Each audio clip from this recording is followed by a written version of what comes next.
Good afternoon. I am a Sioux Indian girl with a different face.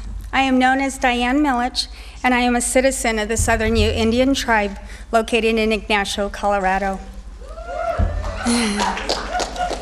When I was 26 years old, I dated a non-Indian, a white man. After 6 months, we were married. My non-Indian husband moved into my house on the reservation. To my shock, just days after our marriage, he assaulted me.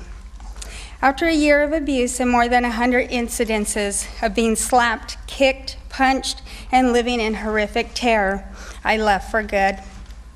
During that year of marriage, I called the police many times. I called our Southern Ute Tribal Police Department, but the law prevented them from arresting and prosecuting my husband because he was non-Indian. The county sheriff could not help me because I am a Native woman and the beatings occurred on tribal reservation land.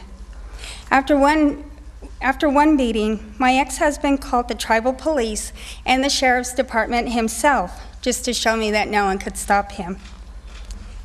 All the times that I called the police and nothing was done only made my ex-husband believe he was above the law and untouchable.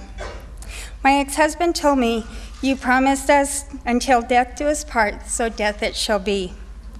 Finally, he arrived at my office armed with a gun. I am alive today only because my coworker pushed me out of harm's way and took the bullet in his shoulder. For this crime, he was finally arrested. But because he had never been arrested for any of the abuse against me, he was treated as a first-time offender. The state prosecutor and him reached a plea agreement of aggravated driving under revocation.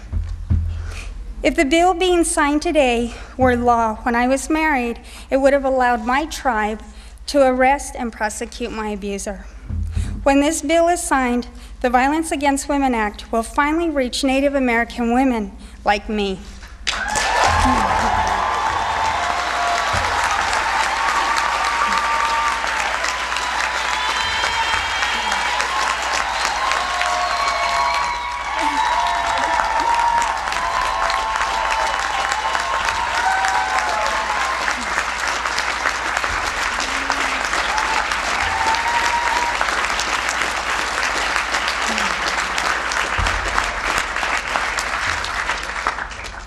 We thank the President for all he has done for women everywhere, and we thank the Vice President for his incredible leadership.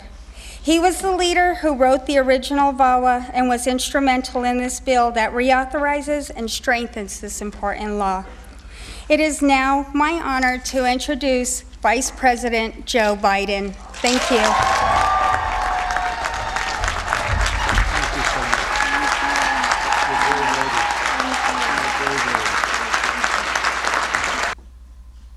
Today is about women like Diane.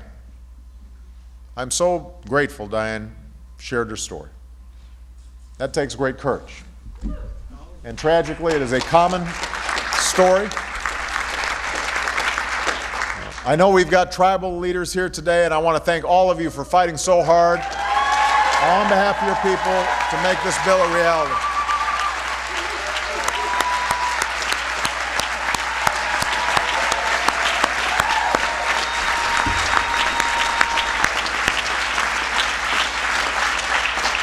You know, Indian country has some of the highest rates of domestic abuse in America, and one of the reasons is that when Native American women are abused on tribal lands by an attacker who is not Native American, the attacker is immune from prosecution by tribal courts. Well, as soon as I sign this bill, that ends.